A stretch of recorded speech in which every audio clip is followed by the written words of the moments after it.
Sir, जिस तरह साड़ी को लपेटा गया है उसे देखकर तो यही लग रहा है कि मर्डर से पहले रेप हुआ है। जरा ठीक से चेक कीजिए। Yes sir.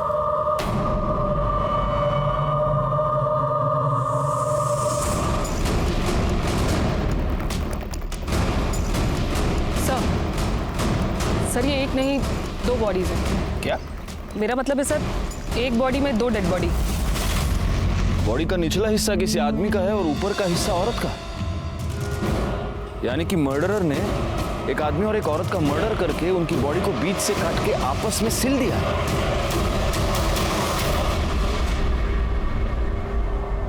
आज तक मैंने अपने करियर में बहुत सारे केसेस देखे हैं, लेकिन ऐसा वहशियाना तरीका मैंने पहली बार देखा।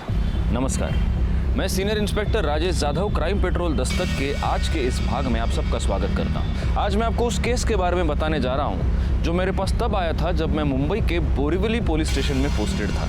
इस केस में 2 लाशों को जिस तरह से एक साथ सिला गया था, उससे ये साफ था कि ये मर्डर नफरत की वजह से किए गए थे या फिर ये किसी साइको का काम था। वैसे देखा जाए तो इस केस में हमें 2 लाशें मिली थी, लेकिन 2 लाशें गायब भी थी। और अब हमारा ये काम था कि इन लाशों के बचे हुए हिस्सों को ढूंढना और ये पता करना कि mरने वाला आदमी और औरत आखिर कौन है, उनको इस तरह से मारने की वजह क्या है, और 2 लाशों को एक साथ सिलकर ये मर्डरर एग्जैक्टली क्या मैसेज हमें देना चाहता है। आयुष्मान बाबा की, आयुष्मान बाबा की, आयुष्मान बाबा की।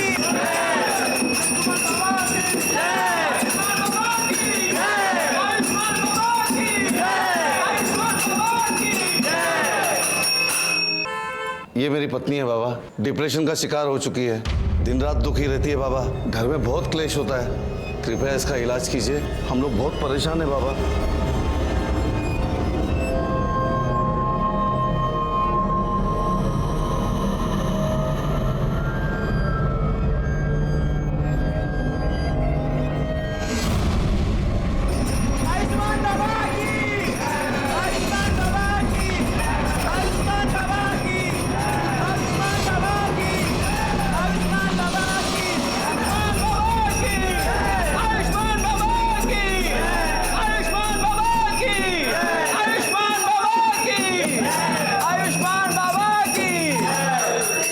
जा ले जा अपनी पत्नी को घर, शीघ्र ही वह ठीक हो जाएगी।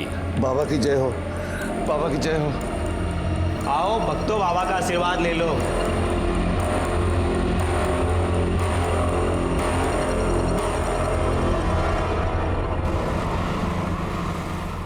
पानी आणि एक ग्लास आणते।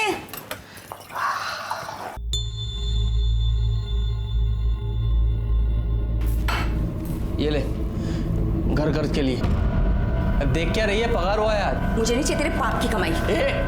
क्या बोलिस? पाप की कमाई? ये मेरी मेहनत का पैसा है। मेहनत का पैसा? हाँ, ये मेहनत का पैसा है तेरा या तेरे उस ढोंगी कमीने बाबा की पाप की कमाई है? ए बाबा को कुछ मत बोला, देख दांत तोड़ दूंगा मैं तेरे। तू भूल गया उसका क्या किया था? वो बाबा जो भक्ति के नाम पे दूसरी औरतों की चुम्मा चाटी करता है। देख, मुझे तेरा नहीं पता, पर मुझे बहुत शर्म आती है इस पाप की कमाई खाने में। चल तेरी तो मैं।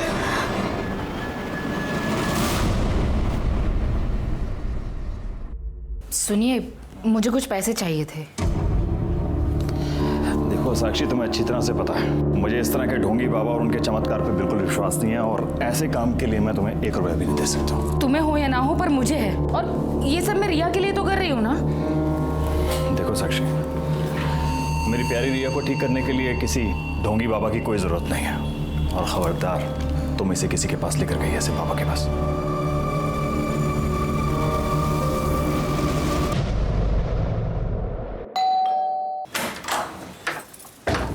काजल, थोड़ी सी शक्कर मिलेगी? वाटी आणलंस? हाँ, वाटी।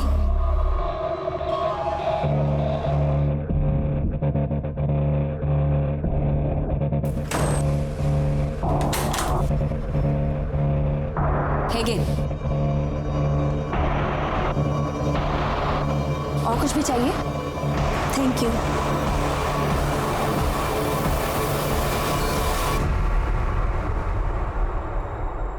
ठीक किया जो तुम इसे मेरे पास उपचार के लिए ले आई। बाबा मेरी रिया चल तो सकेगी ना? अवश्य।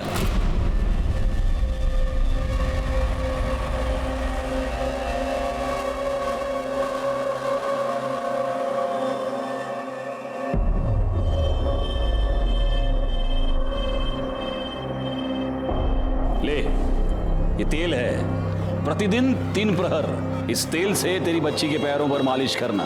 भगवान की कृपा रही, ये बच्ची चलने तो क्या, दौड़ने लगेगी। सच बाबा? सुना रिया, तू चलने लगेगी? अच्छा बाबा, प्रणाम।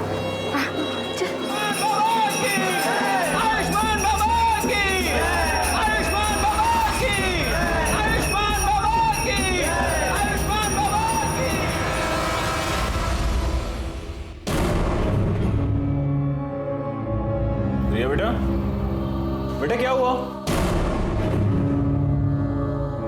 बाप रे, क्या हो गया है लोगों को? इतने घटिया लोग भरे पड़े हैं ना, रेप पर रेप के केस आ रहे हैं। अब 60 साल के बुड्ढे ने एक 20 साल की लड़की का रेप कर दिया, बताओ। रिया, रिया बेटा, रिया बेटा क्या हुआ? क्या हुआ बेटा? रो क्यों रो? क्या हुआ? ओ बेटा मुझे बताओ। अरे किसी ने कुछ कहा क्या? मुझे बताओ ना, क्या हुआ? अरे भाई ये रो क्यों रही है? क्या हुआ इसे? क्या हुआ बेटा? बेटा मुझे बताओ, क्या हुआ?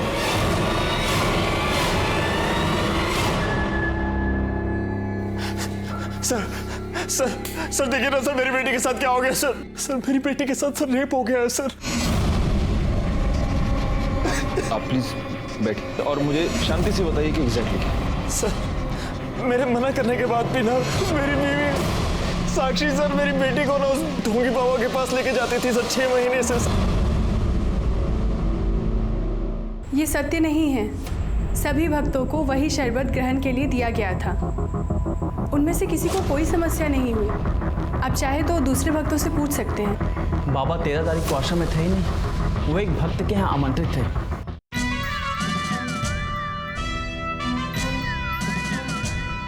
सर मैंने इसे मना भी किया था, लेकिन सर इसने मेरी एक बात नहीं सुनी सर। मैंने इसको बोला भी था सर। अरे एक मिनट, ये सब यहाँ नहीं चलेगा, ये पुलिस स्टेशन है।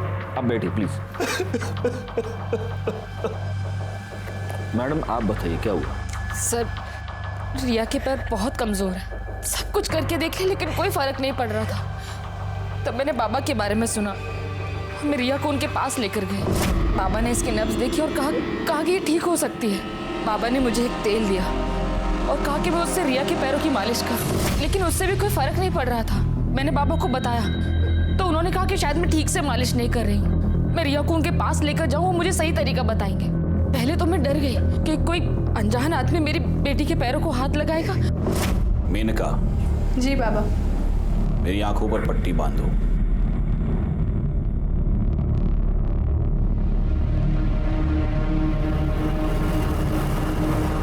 उसके बाद मुझे विश्वास हो गया कि बाबा ढोंगी नहीं है। लेकिन फिर 3 महीने पहले बाबा वो आज मेरे पास फीस के लिए पैसे नहीं हैं। अरे रे रे रे रे रे रे पैसे नहीं है तो कोई बात नहीं, अब पैसा ही सब कुछ थोड़ा ना है, क्यों बाबा, है ना? अब पैसा नहीं है तो उसके बदले कुछ और देना पड़ेगा। अलग चीज मतलब उसके बाद मैं तेल लेने के लिए अकेले आश्रम गई। वहां पर उन्होंने मुझे वेटिंग रूम में बैठने को बोला।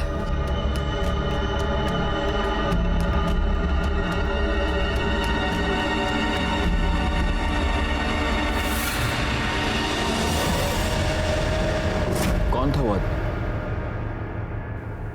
पता नहीं सर, लेकिन जब होश आया तो देखा कि मेरे कपड़े मेरे साथ भी रेप हुआ था। उसके बाद 2 बार और ऐसा हुआ। 3 बार तेरे साथ रेप हुआ, तूने मुझे बताया तक नहीं? तुझे मजा आ रहा था रेप करने में, और मेरी बेटी को लेकर उस ढोंगी बाबा के पास। तुझे कितनी बार बोला था? तुझे कितनी बार बोला था इसको मत लेके जाओ? 1 मिनट, अभी आप बैठेंगे प्लीज, वरना मुझे आपको बाहर निकालना पड़ेगा। रिया में इंप्रूवमेंट दिख रही थी। अगर मैं तुम्हें बताती तो तुम ट्रीटमेंट रुकवा देते, इसलिए मैंने नहीं बताया। लेकिन फिर 4 दिन पहले 13 तारीख को मैं रिया को लेके आश्रम गई। आर्यमान ने हमें कहा कि हम वेटिंग रूम में वेट करें, बाबा बाहर गए। उनके शिष्य ने हमें एक शरबत पिलाया, जिसे पी के हम दोनों बेहोश हो गए। लेकिन बेहोश होने से पहले मुझे याद, आर्यमान मुस्कुरा रहा था। मुझे लगा कि फिर से, लेकिन जब मुझे होश आया तो मेरे साथ कुछ भी नहीं हुआ था। लेकिन रिया वहां से गायब थी।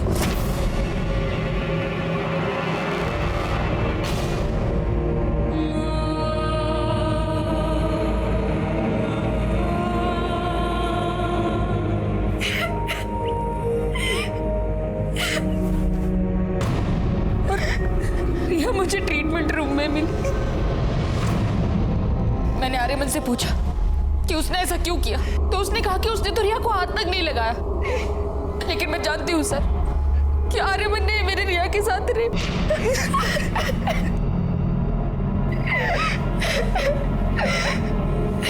बेटा,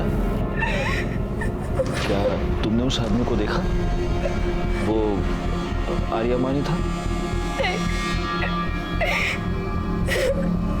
नहीं, आर्यमन नहीं, आयुष्मान बाबा थे। मुझे याद है, बेहोश होने से पहले जो आदमी मेरी तरफ आ रहा था, उसने वही चोला पहना था जो आयुष्मान बाबा पहनते।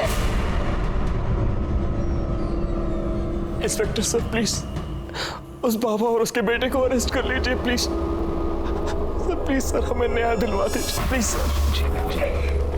कामनी मैडम, बच्ची को मेडिकल एग्जामिनेशन के लिए ले जाइए। आप भी जा सकते हैं।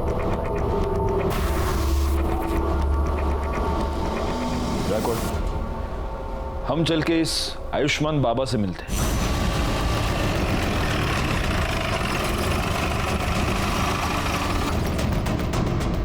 साक्षी हम पर ऐसे आरोप कैसे कर सकती है अपने बाबा के बारे में?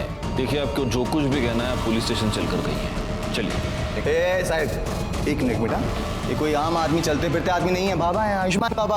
और इनके भक्तों को पता चला ना कि आपने इनको ऐसे उंगली भी लगाई है, दंगे भड़क जाएंगे साहब, बता रहा हूँ। दंगे वंगे बाद में, सबसे पहले तो तेरे को उठा के अंदर डाल दूंगा। चल यार, चलिए चल, मैं कह रहा हूँ कर रही है। ये सत्य नहीं है। सभी भक्तों को वही शरबत ग्रहण के लिए दिया गया था। उनमें से किसी को कोई समस्या नहीं हुई। आप चाहे तो दूसरे भक्तों से पूछ सकते हैं। बाबा 13 तारीख को आश्रम में थे ही नहीं, वो एक भक्त के यहाँ आमंत्रित थे। मैं स्वयं पूरा दिन उनके साथ ही था। हम लोग शाम को आश्रम एक साथ ही लौटे थे। सर, मैं तो ज़्यादातर अकाउंट केबिन में ही रहता हूँ, तो बाहर क्या चलता है क्या नहीं चलता मेरे को नहीं मालूम। सच है, भगवान भी इंसान को नहीं पहचान सकता। मैंने साक्षी और उसकी बेटी को बहुत सहायता की थी, फिर भी न जाने क्यों उसने मुझ पर ऐसे घृणित आरोप क्यों लगाए। लेकिन आपको क्या लगता है बाबा, मतलब क्यों लगाए होंगे उसने ऐसे घृणित आरोप आप पर?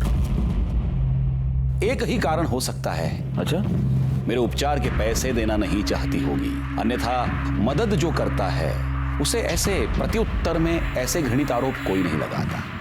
लेकिन उसकी चूक हो गई, वो चूक गई। 13 तारीख को पूरा दिन हम आश्रम में थे ही नहीं। सर, इसके असिस्टेंट गणेश ने भी यही कहा कि ये लोग शाम को वापस आए थे। क्योंकि यही सत्य है, हमारा शिष्य गणेश पूरा दिन हमारे साथ था, और जिस भक्त के यहां हम पूरा दिन उपस्थित थे, आप उनसे भी पूछ सकते हैं। दोनों को आशीर्वाद है मेरे।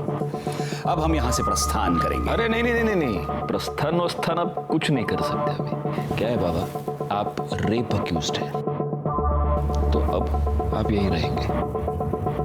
गायकवाड़, बाबा को उनकी कुटिया दिखा दो। अब अगले कुछ दिन तक भजन पूजन कीर्तन फिरतन वहीं पे ले जाओ। चलिए। देखिए ये गलत है। लड़की के कंप्लेन के बाद आयुष्मान बाबा को पुलिस ने रेप के केस में अरेस्ट कर लिया है। अभी भी तुझे लगता है कि तेरा बाबा ढोंगी नहीं है? काजल चुप बैठ। मैं बाबा को बहुत पहले से जानता हूँ, वो ऐसा कर ही नहीं सकते। और अगर रेप हुआ भी है ना, तो बाबा ने नहीं किया है, वो उस कमीने आर्यमान ने किया है, क्योंकि वो आर्यमान एक नंबर का। अच्छा, तो फिर पुलिस ने तेरे बाबा को क्यों पकड़ा? हाँ, संभल के रहे, हाँ संभल के रहे, कहीं बाबा तुझे भी अरेस्ट ना करवा देते। सर, ये रही रिया की मेडिकल रिपोर्ट। इस रिपोर्ट के मुताबिक रिया की बॉडी पर कोई सीमन नहीं मिला है। ये तो एक्सपेक्टेड ही था। 4 दिन बाद वो लोग कंप्लेंट लिखवाने आए थे। 4 दिन बाद हमें क्या मिले? सर एक बात और, रिया की मेडिकल रिपोर्ट से पता चला है कि उसके साथ सेक्स हुआ है, वो वर्जिन नहीं है। नहीं, लेकिन कमली मैडम, ये बात लेकर हम कोर्ट में नहीं जा सकते। बाबा का वकील पहली हियरिंग में ये साबित कर देगा कि रिया खुद सेक्सुअली एक्टिव थी और अब उसके माँ बाप बाबा को फंसाने के लिए ये सब चाल चल रहे हैं।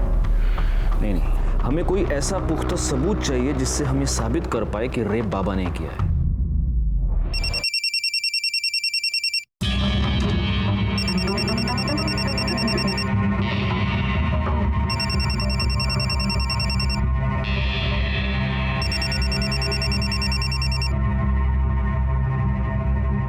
हेलो, तेरी हिम्मत कैसे हुई बाबा के खिलाफ कंप्लेंट लिखवाने की?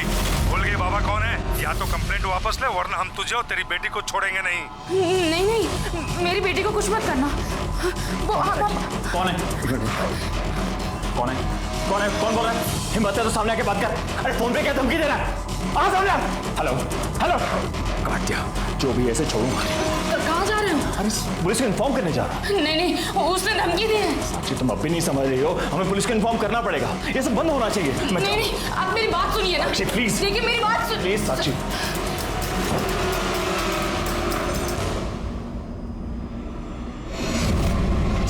कुत्ते, पहले मेरी बीवी और बेटी के साथ रेप करता है और फिर बाद में धमकी भरे फोन करवाता है। तू सोचता है मैं डर जाऊंगा? छोड़ूंगा नहीं तुझे साले। क्या चल रहा है? क्या चल रहा है? क्या कर रहे हैं आप?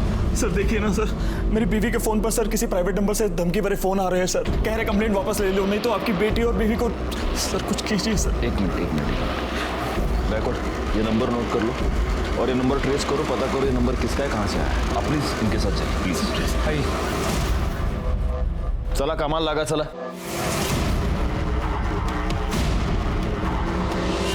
सर, आयुष्मान बाबा को बेल मिल गई है।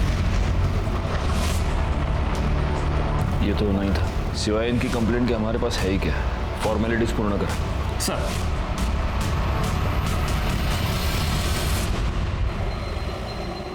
रिया, भाई साहब, आपने रिया को कहीं देखा क्या? नहीं। रिया को कहीं देखा क्या? नहीं। वॉचमैन भैया, रिया को कहीं देखा क्या?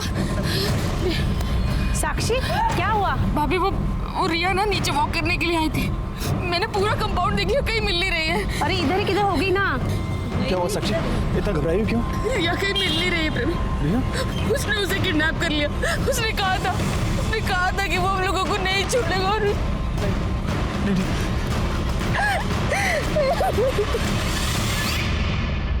हरामखोर, रिया का रेप तूने किया है ना, मुझे सब पता है। क्या रे बड़ाऊ, मैं किया है, क्या लगा के रखा है? लड़की ने देखा तेरे को, स्टेटमेंट में नाम तेरा, तो मैं कैसे किया है हा? और वैसे भी वो जो तू आशीर्वाद के नाम पे वो जो चोला डाल के जो चुम्मा चाटी करता है, तो ठगी कौन? तू रेपिस्ट कौन? तू, मैं नहीं, समझा? बकवास बंद कर, मुझे सब पता है। बाबा को मिर्ची लगी रे बाबा को मिर्ची। लेकिन क्या करे, मैं देखा रे तेरे को उस दिन आश्रम आते हुए। झूठ बोल रहा है तू। उस दिन मैं आश्रम में था ही नहीं, मैं तो शाम को लौटा था। ये जो तेरी झूठ की खिचड़ी है ना, ये तो येड़ा गणेश है ना, उसके साथ मिलको पुलिस से गया, मेरे को नहीं। मैं देखा तेरे को उस दिन शाम को वापस आते हुए भी, और रिया के साथ कमरे में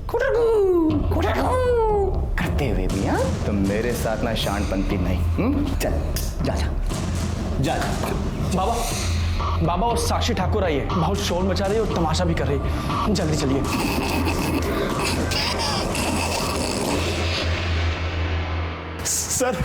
सर हमारी बेटी रिया गायब हो गई है सर, उसे बचा लीजिए सर। उन्हीं लोगों ने सर किया है ये सब। लेकिन कब से गायब है वो? सर, वो शाम को 5 बजे रोज की तरह नीचे वॉक करने गई थी। अपना फोन भी घर पर भूल गई। जब 6 बजे तक घर नहीं आया तो मैं नीचे दिखने के लिए गई। पूरी बिल्डिंग, पूरा कंपाउंड, सब जगह दिख लिया, लेकिन रिया कहीं नहीं मिली। सर उस बाबा ने ये किडनैप किया है सर। मेरी बेटी को बचा लीजिए सर। देखिए, आप निश्चिंत रहिए, हम जरूर रिया को ढूंढ निकालेंगे।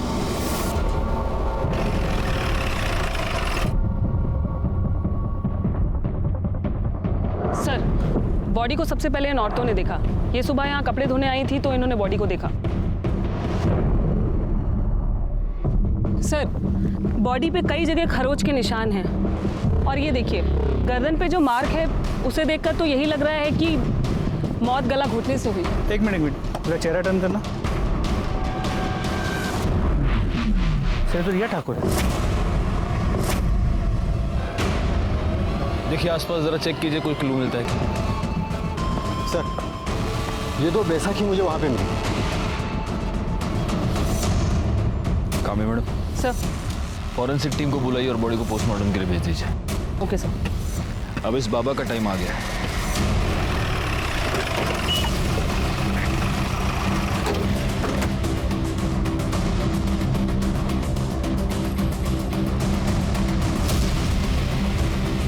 या तो ताला लगा हुआ। सुनिए, ये इस आश्रम को ताला क्यों लगा हुआ है? पता नहीं साहब, हम तो जब सुबह दुकान पे आए तो देखा कि ताला लगा है। बैकवर्ड, एक काम करो, ये बाबा, उसका बेटा, इस आश्रम के लैंडलाइन नंबर्स सब फोन टैप करो और ये पता करो कि इस बाबा की और कहाँ प्रॉपर्टी, और जरा इस बाबा के भी डिटेल्स निकालो। ये ओरिजिनली कौन है, कहाँ से आया है, और ये सारी डिटेल्स मुझे जल्द से जल्द चाहिए। सर, पुलिस ने लड़के की पहचान रिया ठाकुर के नाम से की है। ये वही रिया ठाकुर है जिसने आयुष्मान बाबा पर बलात्कार का इल्जाम लगाया था। याद है ना तुम्हें? इसी बाबा ने तुम्हारे सामने मुझे किस किया था। तब तुम ऐसे ही बस मुंह खोलकर उसे देख रहे थे। तुम्हारी इन्हीं हरकतों से ना उसे बढ़ावा मिला और आज देखो उसने एक छोटी सी बच्ची को मार के फेंक दिया। पर तुम आज भी ना बस ऐसे ही खड़े रहना, कुछ मत करना और जा पलाते रहना कि तुम्हारा बाबा इनोसेंट है ना? सर, कल रात को जब ड्यूटी खत्म होने के बाद आप घर चले गए तो एक आदमी ने कॉल किया था। वो कह रहा था कि रिया मर्डर केस के बारे में कुछ जानता है और आपको बताना चाहता है। मैंने उससे कहा कि आप घर चले गए तो उसने कहा कि मैं दोबारा कॉल करूंगा। उसने फ़ोन कट कर दिया और अभी तक उसको कॉल नहीं है। मैं सुबह से ट्राई कर रहा हूँ उसको कॉल करने की, लेकिन मोबाइल स्विच ऑफ आ रहा है। जोशी, पता करो ये नंबर किसका है, हो सकता है इससे हमें कोई इंपॉर्टेंट लीड मिले। Yes sir. रिया ठाकुर की पोस्टमार्टम रिपोर्ट के मुताबिक पहले उसके साथ रेप हुआ था, फिर 18 तारीख की शाम 7 और 8 बजे के बीच उसका गला घोट के उसे मार दिया गया। बॉडी पर सीमेन या कोई ऐसी चीज़ मिली जिससे मर्डरर को आइडेंटिफाई कर पाए? नहीं सर, बॉडी की फोरेंसिक रिपोर्ट 2 दिन बाद आएगी। 2 दिन? ठीक है, तब तक वेट करते, हो सकता है उससे कोई क्लू मिले। सर, आयुष्मान ट्रस्ट के नाम से आयुष्मान बाबा की 4 प्रॉपर्टीज है, बोरीवली, दहिसर, वसई और विरार में। लेकिन चारों प्रॉपर्टीज में कोई रहता नहीं है, वहाँ पे ताला लगा हुआ है। जैकोड, एक काम करो, इन चारों जगहों पर सिविल में अपने आदमी रख दो 24 घंटे। पता नहीं क्यों मुझे ऐसा लगता है कि बहुत जल्द यहाँ पर कोई रहने आएगा। सर, हमने आयुष्मान बाबा की डिटेल्स निकाली तो पता चला कि ओरिजिनली वो विरार का रहने वाला है और कुछ साल पहले किसी रामनारायण तिवारी नाम के वैद्य को असिस्ट कर रहा था, उसका कंपाउंडर था। बैकवर्ड, एक काम करो, इस रामनारायण तिवारी वैद्य से पूछताछ करो और इस बाबा के बारे में जितनी डिटेल्स हो सके उतनी डिटेल्स निकालो। सर, वो हमारे पास 3 साल काम किया था, हमने उसको सब सिखा दिया था। मालिश करना, हड्डी बिठाना और आयुर्वेद तरीके से उपचार करना, दवाई बनाना भी। लेकिन था बड़ा होशियार, हर काम फटाफट सीख जाता था। लेकिन उसे एक आदत थी, वो आयुर्वेद और एस्ट्रोलॉजी की किताब पढ़ने का बड़ा शौक था। जरा सा भी समय मिले किताब खोल के पढ़ने लगता था। फिर एक दिन आया, कहने लगा कि हम कल से काम पर नहीं आएंगे। हम कहा काहे? बहुत उससे कहा कि रुक जा, लेकिन नहीं रुका, वो चला गया। 1 साल बाद सुनने में आया कि साकिब खान जो है आयुष्मान बाबा बन गए। एक मिनट, ये साकिब खान कौन है? अरे वही आयुष्मान बाबा जो है वही साकिब खान है। मुस्लिम से हिंदू नाम बदल के बाबा बना। और ये आर्यमन उसका बेटा इमरान। हाँ, जब उसकी जोरू मरी तो इमरान 2 साल का रहा होगा। तो इसने माँ का भी प्यार दिया, बाप का भी प्यार दिया। बहुत लाड करता था और लाड प्यार के चक्कर में लड़का खराब हो गया। अच्छा, ये आयुष्मान बाबा मतलब आपका साकिब खान जब ये आपके पास काम किया करता था तो जो महिला इलाज करवाने के लिए आती थी उनके साथ कभी उसने बदतमीजी की थी? ना, कभी कोई बदतमीजी नहीं। अच्छा, उसके किसी रिश्तेदार को आप जानते हैं? नहीं, बस परिवार का मालूम था, सो हमने बता दिया। सर, साक्षी ठाकुर को जिस प्राइवेट नंबर से थर्ड कॉल आ रहे हैं वो पिछले 24 घंटे में अलग अलग लोकेशन पर ऑन ऑफ हो रहा है। आपने ट्राई करके देखा? हाँ सर, हमने कई बार ट्राई किया पर हर बार ऑफ बता रहा है। और सर एक बात और, ये नंबर सूरज यादव के नाम पर रजिस्टर्ड है। हमने उसके घर का भी पता किया पर वो एड्रेस भी फेक निकला। आप लगातार ये नंबर ट्राई करते रहिए और उसकी लोकेशन ट्रेस कीजिए। सर, कल रात को जिस नंबर से कॉल आया था वो मोबाइल नंबर किसी निखिल परांजपे के नाम पे रजिस्टर्ड है। निखिल परांजपे? Yes sir. निखिल परांजपे तो आयुष्मान बाबा का अकाउंटेंट है, यानी कि वो हमें कोई इन्फॉर्मेशन देना चाहता है। हम यहाँ बैठे बैठे उसके फोन का वेट नहीं कर सकते। कामड़ी मैडम, एक काम कीजिए, आप फौरन जाके निखिल परांजपे के बारे में पता कीजिए। Yes sir.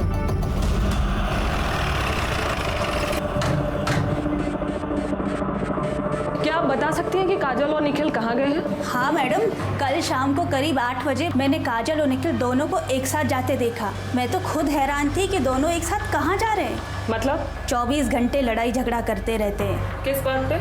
अब ये तो नहीं पता मैडम। एक बार मैंने काजल से पूछने की कोशिश की थी तो उसने मुझे कुछ नहीं बताया, लेकिन हाँ उसका वो हीरो है ना, उसको जरूर बताया होगा। हीरो? कौन हीरो? अब ये तो ज़्यादा तो मुझे कुछ नहीं पता, लेकिन हाँ कुछ हफ्तों पहले जब मैं मार्केट से घर वापस आ रही थी तब मैंने देखा कि वो काजल का बॉयफ्रेंड था। अब ये सब तो मुझे नहीं पता, लेकिन हाँ वो तभी आता था जब निखिल घर पर नहीं रहता था। कुछ दिनों पहले मैं काजल के घर शक्कर लेने आई थी, तब मैंने उसे बैठा देखा था। पहचान सकती हो कौन है वो? स्केच बनवा सकती हो? वो तो मैं नहीं बता सकती क्योंकि मैंने उसे सिर्फ 2 बार देखा है और वो भी पीछे से। निखिल और काजल का फ़ोन नंबर और फोटो तो होगा ही आपके पास? जी।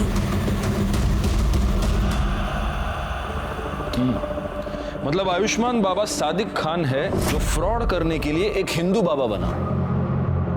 गायकवाड़, मैंने तुम्हें उसके प्रॉपर्टीज पर नजर रखने के लिए कहा था, उससे कुछ पता चला? नहीं सर, अब तक तो वहाँ कोई भी नहीं आया और आसपास के लोगों से पूछताछ की तो समझा कि उन प्रॉपर्टीज में हमेशा ताला होता है, वहाँ किसी को आते जाते देखा नहीं है। उसके बैंक अकाउंट चेक किए? उसे पैसे की जरूरत तो पड़ती होगी। वहाँ से भी कोई लीड नहीं मिल पाया। जब से बाबा गायब हुआ है अकाउंट्स में ना कोई पैसे डिपॉजिट हुए हैं ना ही विड्रॉ। बड़ी अजीब बात है, एक फ्रॉड बाबा गायब होता है, उसके साथ उसका अकाउंटेंट गायब होता है और साथ में अकाउंटेंट की बीवी भी गायब होती है। अच्छा, अभी कामड़ी मैडम ये बता रही है कि बीवी का किसी के साथ अफेयर चल रहा था। हो सकता है इन दोनों के बीच में बहुत झगड़े थे इसीलिए उसका अफेयर चल रहा था, या फिर उसका अफेयर चल रहा था इसलिए झगड़े थे।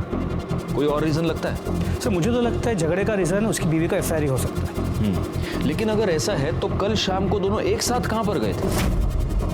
कहीं ऐसा तो नहीं कि मर्डरर को पता चल चुका था कि निखिल पुलिस को कोई इन्फॉर्मेशन देने वाला है, इसलिए इन दोनों मियाँ बीवी को साथ में कहीं पर बुला लिया? सर मुझे लगता है कि ये निखिल काजल और उसके बॉयफ्रेंड को कन्फ्रंट करना चाहता था, इसलिए उन्हें साथ लेकर गया, मगर काजल और उसके बॉयफ्रेंड ने निखिल को गायब कर दिया और दोनों भाग गए। पॉसिबल, लेकिन फिर भी ये थियरी है गायकवाड़। हम कंफर्म ये नहीं कह सकते कि निखिल अपनी बीवी की अफेयर की वजह से गायब है या फिर बाबा की वजह से, और गायब होकर गया कहाँ? सर गोरे के जंगल एरिया में एक लाश मिली है।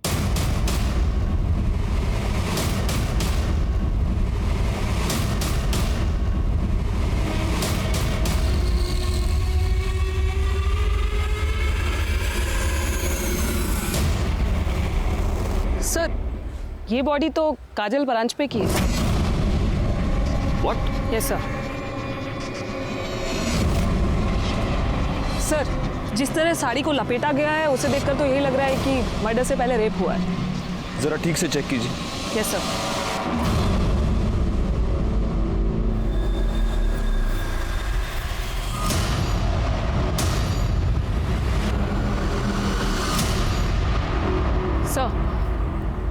सर ये एक नहीं 2 बॉडीज हैं। क्या? मेरा मतलब है सर एक बॉडी में 2 डेड बॉडी। क्या बात कर रही हैं आप कामड़ी मैडम?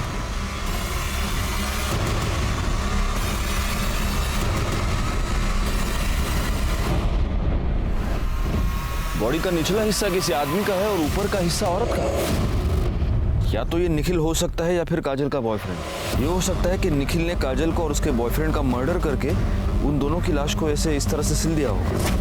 पर सर बॉडी को कोई इस तरह स्टिच क्यों करेगा?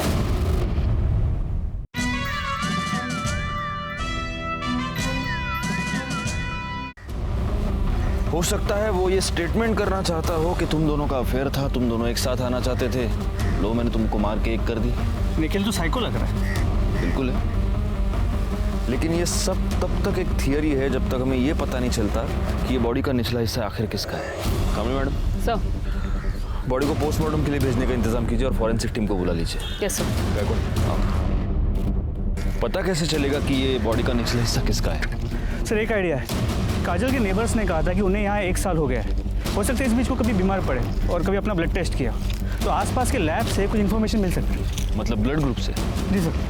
Good idea. एक काम करो, उनके घर के आसपास जितने भी पैथोलॉजी लैब्स हैं वहां पर पता करो इमीडिएटली।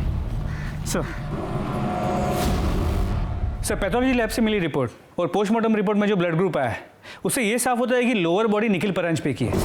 नहीं, लेकिन अगर निखिल परांजपे और काजल के बॉयफ्रेंड का ब्लड ग्रुप सेम हुआ तो? सर ये तो मैंने नहीं सोचा था। पोस्टमार्टम रिपोर्ट के मुताबिक काजल का मर्डर 19 मई को रात 9 से 10 के बीच हुआ है और मृणाल ने हमें बताया कि उसने उन दोनों को 8 बजे घर से निकलते हुए देखा। मतलब निखिल ने यहाँ फोन करने के तुरंत बाद। Excuse me. हेलो, ठीक है सर। गोरे के डंपिंग ग्राउंड के पास 2 आधी कटी हुई डेड बॉडीज मिली।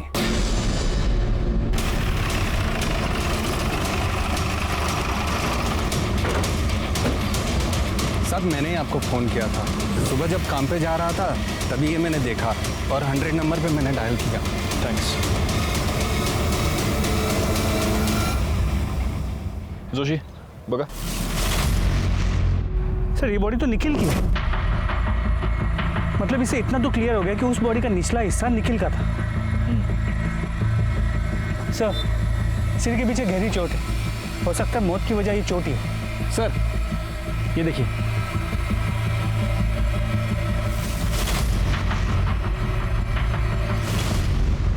गायकवाड़, अपनी फॉरेंसिक टीम को बुलाओ और उनसे कहना कि इस बार मुझे रिपोर्ट जल्द से जल्द चाहिए। सर।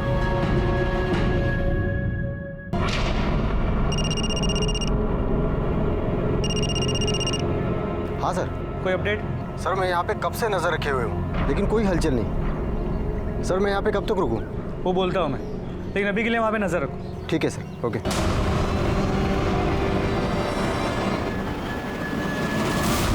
हे शिंदे ना येऊ दे. सर. गायकवाड, आयुष्मान बाबांना त्याच्या मुलाबद्दल काय कळलं का? नाही सर, पण लवकरच समजेल.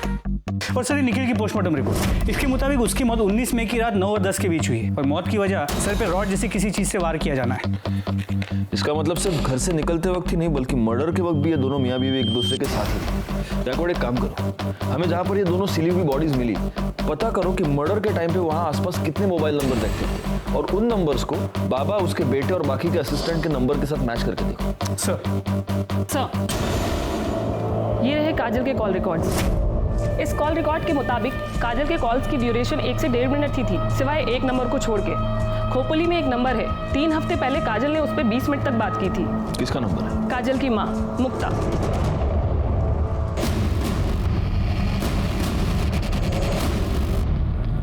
बड़ी अभागन थी मेरी काजल, तिच्या नशिबात सुखच नव्हतं। हम जब पालघर के पास नांदोर गांव में रहते थे तब काजल दूसरे बिरादरी के लड़के के साथ भाग गई। पूरे गांव ने हमें बेदखल कर दिया। हम लोग दर दर भटकने लगे, कभी यहाँ गावात कभी त्या गावात। अभी 1 महीना पहले नवीन को यहाँ काम मिला। 3 हफ्ते पहले आपकी काजल से बात हुई थी? हो सर, 1 महीने पहले की बात है सर। मेरी जानने वाली को मुंबई में काजल बाजार में टकरा गई। उसने मुझे फोन किया, काजल ठीक है, और उसने काजल का नंबर दिया। मैंने सोचा मैं उससे बात नहीं करूंगी, काय करूं, माँ हूं ना। मैंने उसे फोन किया, बड़ी खुश लग रही थी वो फोन पर। उसने कहा कि वो मुझसे मिलने आने वाली है, पर नहीं, वो नहीं आई। उस निखिल के घर वालों ने मारा है साहब मेरी ताई को। साहब हमारी ताई उसे कभी पसंद नहीं थी, हम लोग अलग बिरादरी के ना, इसीलिए। वैसे 19 तारीख को तुम कहाँ थे? मैं काम पे था साहब, विठल और मैं साथ में ही काम पे जाते। विठल कौन? हमारा पड़ोसी, इधर बाजूला रहा। निखिल की फैमिली का नांदौर का एड्रेस है आपके पास? ठीक है सर, विठल ने कंफर्म किया है। 19 मई को नवीन उसके साथ सुबह से शाम तक गोडाउन में ही था। एक काम करते, निखिल के घर चलकर पता करते कि इस नवीन की बात में कितनी सच्चाई है। मैंने कितनी बार निखिल को समझाया था कि काजल तेरे लिए ठीक नहीं है, फिर भी उसने मेरी एक बात नहीं मानी। इसलिए तुमने उन दोनों का पता लगाया, उनका मर्डर किया और अपना बदला पूरा किया। क्या बात कर रहे हो साहब? मैंने खुद उन दोनों की शादी करवाई थी। बिरादरी में रहने के लिए नाटक किया था कि वो दोनों गांव से भाग गए। दरअसल मुझे पहले से ही पता था कि वो दोनों मुंबई में कहाँ रहते हैं, क्योंकि वो घर मैंने ही भाड़े पे लेके दिया था उन्हें। हर दूसरे दिन मेरी निखिल से बात होती थी। फिर मैं अपने बेटे और बहू को क्यों मारूंगा? फिर एक बार हम डेड एंड पर आकर पहुंच चुके थे। हालांकि फॉरेंसिक रिपोर्ट से यह पता चला था कि रिया के नाखून में किसी के स्किन फ्रैगमेंट्स पाए गए थे, लेकिन वो स्किन फ्रैगमेंट्स किसके थे ये पता लगाने का कोई भी तरीका हमारे पास नहीं था। दूसरी तरफ हमारी ये थियरी थी कि काजल और निखिल का मर्डर या तो काजल के लवर ने किया है या आयुष्मान बाबा ने। काजल और निखिल के मर्डर स्पॉट पर एक्टिव नंबर्स का हम इंतजार कर रहे थे और हमें इंतजार था सूरज यादव का भी, जिसे ट्रेस करना काफी मुश्किल हो रहा था क्योंकि उसका मोबाइल नंबर लगातार ऑन ऑफ हो रहा है। ऐसे में आयुष्मान बाबा के प्रॉपर्टीज पर नजर रखने का हमारा प्लान कामयाब हो गया जब हमें यह पता चला कि उसकी वसई की प्रॉपर्टी पर कोई आया है।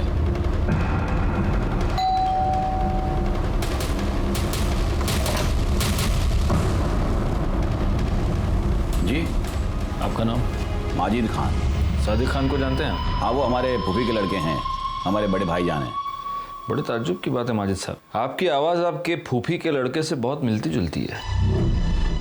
देखिए, आप हमें खामखा परेशान कर रहे हैं। हमारे बड़े भाईजान का उन्होंने जो किया है उससे हमारा कोई वास्ता नहीं है। गायकवाड़,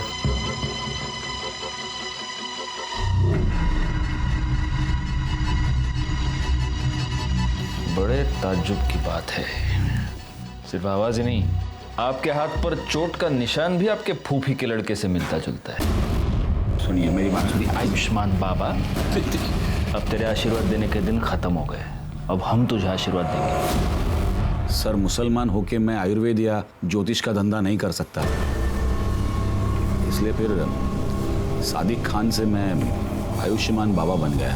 सर, मुझे बहुत जल्दी फेमस होना था, बहुत जल्दी बहुत सारे पैसे कमाने थे, इसीलिए वो लिप किस वाला आइडिया लगाया। साक्षी और रिया के अलावा और कितनी औरतों का रेप किया है? नहीं सर, मैंने किसी का रेप नहीं किया है सर। न मैंने न मेरे बेटे ने सर किसी का बेजा फायदा नहीं उठाया है। मानता हूँ सर कि वो बदजबान है, थोड़ा बेकाबू हो गया है, लेकिन सर वो ऐसा कुछ करेगा, किसी को इस तरह नुकसान पहुंचाएगा, ये मैं नहीं मानता। वो बेकाबू हो गया या तूने होने दिया? सर, शुरू में मैंने उसे काबू में करने की कोशिश की, लेकिन इसको मशवरा देना सिखाऊं कैसे? आज के बाद अगर मेरे को मशवरा दिया ना जबरन, तो साले पूरी दुनिया को बता देगा मैं कि तू कोई बाबा नहीं है रे, तू मुसलमान है क्या?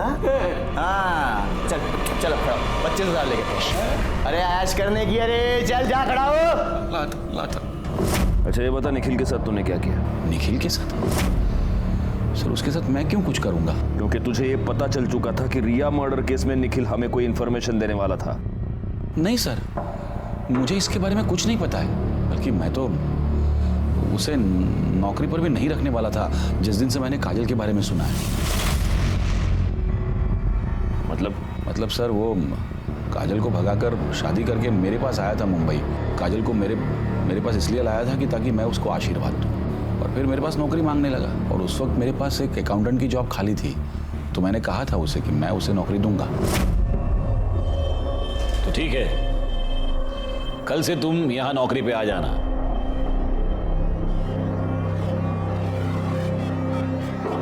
मेरी बीवी है।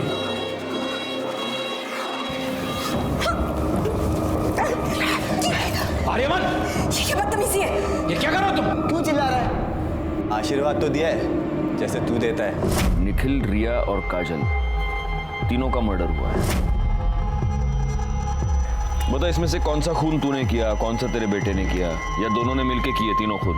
नहीं सर, हमने किसी का खून नहीं किया, सच कह रहा हूँ सर। अगर मर्डर नहीं किया तो भाग क्यों गया था? रिया के बारे में सुन के डर गए थे हम लोग। बेटा कहाँ है तेरा? कहाँ छुपा के रखा है उसको? जिस दिन से आश्रम से भागा उस दिन से वो गायब है सर। गायकवाड़, इसका डीएनए टेस्टिंग कराओ। रिया के नाखून में जो स्किन का फ्रैगमेंट मिला उससे मैच करके देखो। आयुष्मान बाबा आखिर तक यही कहता रहा कि वो निर्दोष है, और हमारे पास भी उसके खिलाफ कोई भी पुख्ता सबूत नहीं था। हम उसके डीएनए टेस्ट के रिजल्ट का इंतजार कर रहे थे। आर्यमान अभी तक गायब था। ऐसे में हमारे पास उन फोन नंबर्स की लिस्ट आई जो 19 मई को रात 9 से 10 के बीच निखिल और काजल के मर्डर स्पॉट पे एक्टिव थे। वो 3 नंबर्स थे, और उन 3 नंबर्स में से एक नंबर के बारे में हमें पहले से ही पता था।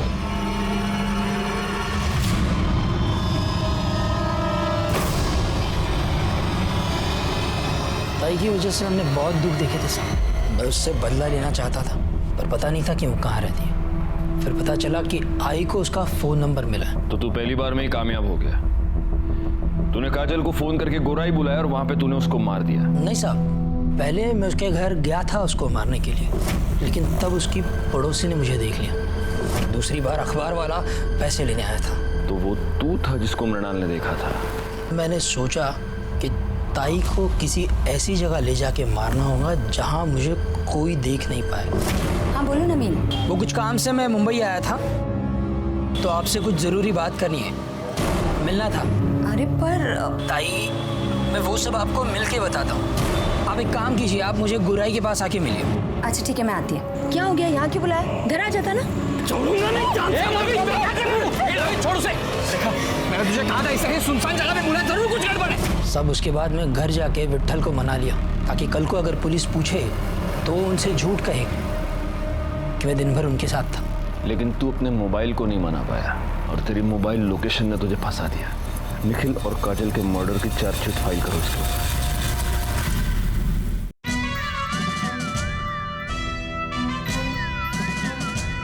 सुनिए, मुझे कुछ पैसे चाहिए थे। देखो साक्षी, तुम्हें अच्छी तरह से पता है मुझे इस तरह के ढोंगी बाबा और उनके चमत्कार पे बिल्कुल विश्वास नहीं है, और ऐसे काम के लिए मैं तुम्हें 1 रुपया भी नहीं दे सकता हूँ। तुम्हें हो या ना हो, पर मुझे है, और ये सब मैं रिया के लिए तो कर रही हूँ ना। देखो साक्षी, मेरी प्यारी रिया को ठीक करने के लिए किसी ढोंगी बाबा की कोई जरूरत नहीं है। साक्षी हम पर ऐसे आरोप कैसे कर सकती है अपने बाबा के बारे में? देखिए, आपको जो कुछ भी कहना है पुलिस स्टेशन चलकर कहिए। चलिए। साहब एक मिनट बेटा, ये कोई आम आदमी, चलते फिरते आदमी नहीं है, बाबा है, आयुष्मान बाबा। और इनके भक्तों को पता चला ना कि आपने इनको ऐसे उंगली भी लगाई है, दंगे भड़क जाएंगे साहब, बता रहा हूँ। दंगे वंगे बाद में, सबसे पहले तो तेरे को उठा के अंदर डाल दूंगा। याद है ना तुम्हें, इसी बाबा ने तुम्हारे सामने मुझे किस किया था।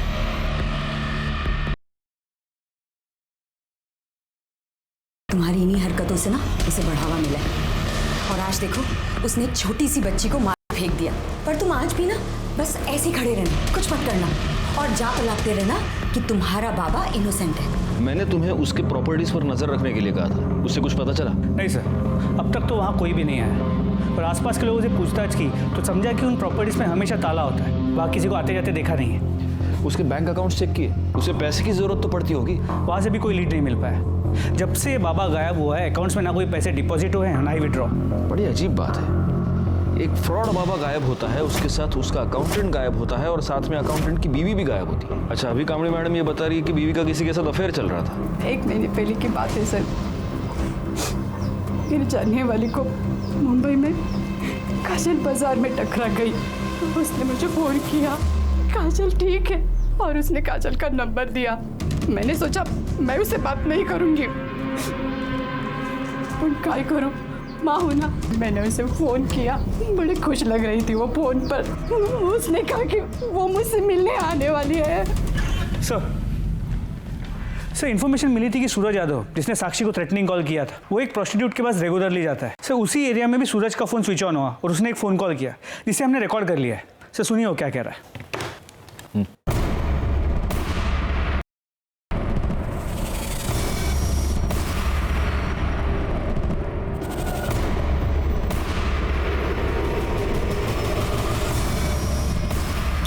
एक मिनट गायको, इसका नाम सूरज यादव है ना?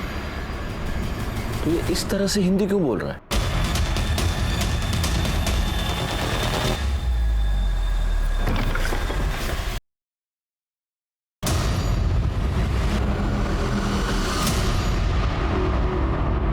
क्या बुलाऊं तुझे? आर्यमान, इमरान या फिर सूरज यादव?